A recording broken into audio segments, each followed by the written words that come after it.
प्यारे दोस्तों अस्सलाम अलैकुम। दोस्तों, सुल्तान नूरुद्दीन जंगी मुसलमान दुनिया के अजीम तरीन फातेह और मिसाली हुक्मरान थे।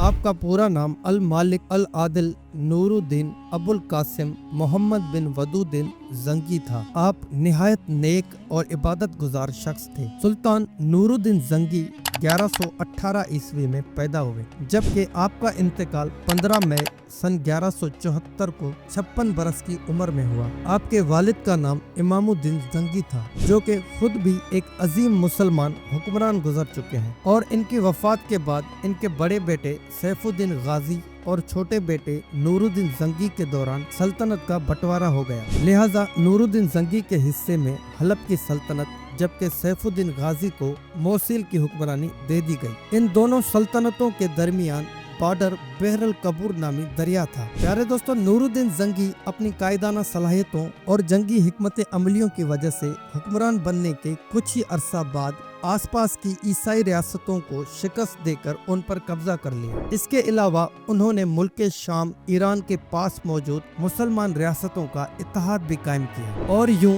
सलेबी दुश्मनों के खिलाफ जंग का आगाज कर दिया। सुल्तान नूरुद्दीन जंगी ने अपनी जिंदगी में कई जंगें ईसाइयों के खिलाफ लड़ी और फतुहात के जरिए अपनी सल्तनत को मजीद वसी कर दिया। प्यारे दोस्तों, सुल्तान नूरुद्दीन जंगी की जिंदगी की सबसे बड़ी ख्वाहिश बैतुल मुकद्दस को फतह करना थी। यहाँ तक कि आपने एक अलग मिंबर बनवा के अपने पास रखा हुआ था कि जब भी बैतुल मुकद्दस को फतह करेंगे तो मस्जिदुल अक्सा में इसे अपने हाथों से नस्ब करेंगे, मगर आपके दौरे हयात में ऐसा मुमकिन ना हो सका। लिहाजा आपकी वफात के बाद आपके सिपा सालार सुल्तान सलाहुद्दीन अयूबी ने इसे फतह किया और आपका वो मिंबर अपने हाथों से मस्जिदुल अक्सा में नस्ब किया। इब्ने असीर कहते हैं कि मैंने खुलफाए राशिदीन और हजरत उमर बिन अब्दुल अजीज के बाद नूरुद्दीन जंगी से बेहतर, सेहतमंद और आदिल हुक्मरान नहीं देखा। प्यारे दोस्तों, नूरुद्दीन जंगी वो अजीम इंसान थे जिनको रसूल करीम सल्लल्लाहु अलैहि वसल्लम की 3 मरतबा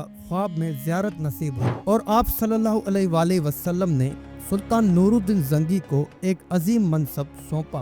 वाकया कुछ यूं है कि एक मरतबा नूरुद्दीन जंगी ताजुद की नमाज पढ़ के सो गए और ख्वाब में आपको नबी करीम सल्लल्लाहु अलैहि वसल्लम की ज़ियारत नसीब हुई और आप सल्लल्लाहु अलैहि वसल्लम के अलावा सुल्तान को ख्वाब में 2 और चेहरे भी दिखाई दिए, जो कि 2 उम्र रसीदा अफराद थे जिन्होंने इस्लामी लिबास पहना हुआ था और चेहरे पर दाढ़ी भी थी, मगर इनकी शक्लें पुरनूर होने के बजाय मकरूह दिखाई दे रही थी। इस दौरान सरवर कायनात सल्लल्लाहु अलैहि वसल्लम ने इन 2 बूढ़ों की तरफ इशारा करके फरमाया कि इनके शर से हमारी हिफाजत का इंतजाम करो। यूं ये ख्वाब हजूर करीम सल्लल्लाहु अलैहि वसल्लम की हिदायत पर खत्म हो गया और सुल्तान की अचानक आंख खुल गई। लिहाजा उन्होंने वुजू करके 2 रकात नमाज नवाफिल अदा की और यूं नमाज अदा करके वो दोबारा सोने के लिए बिस्तर पर चले गए और जैसे ही इन पर दोबारा नींद का गलबा हुआ, दोबारा से इन्हें वही ख्वाब दिखाई दिया। इसी तरह हजूर अकरम सल्लल्लाहु अलैहि वसल्लम की ज़ियारत नसीब हुई और 2 मकरूह चेहरे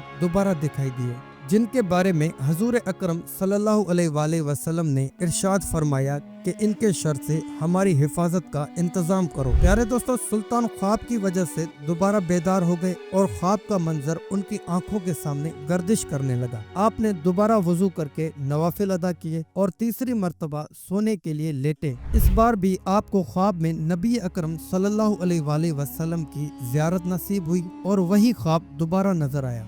सुल्तान बेदार हो गए और शदीद उलझन और बेचैनी में मुब्तला हो गए और अपनी नम आंखों से बोले कि मेरे होते हुए मेरे आकाए मौला नबी अकरम सल्लल्लाहु अलैहि वसल्लम को कौन परेशान कर रहा है। जब सुल्तान को कुछ समझ ना आया तो उन्होंने अपने मुशीर खास जमालुद्दीन अस्सुहानी को तलब फरमाया और उनसे अपना तमाम ख्वाब बयान किया। उन्होंने तमाम ख्वाब सुनने के बाद फरमाया कि लगता है मदीना में कुछ अहम वाक़या पेश आने वाला है, लिहाजा आपको अपना ख्वाब पोशीदा रखना चाहिए और फौरन मदीना के लिए रवाना होना चाहिए। लिहाजा सुल्तान सुबह का सूरज तुलूब होने से कबल फजर की नमाज अदा करने के बाद जमालुद्दीन अस्सुहानी के साथ और 20 मजीद अफराद के साथ मदीना के लिए रवाना हो गए। दोस्तों, आज की हमारी वीडियो आपको कैसी लगी हमें कमेंट करके लाजमी बताएं और इसी वीडियो का नेक्स्ट पार्ट भी आने वाला है, तो इसके लिए हमारे चैनल मेहरान गबोल को लाजमी सब्सक्राइब करें। तब तक के लिए आप अपना और अपने प्यारों का बहुत सारा ख्याल रखें। अल्लाह हाफिज।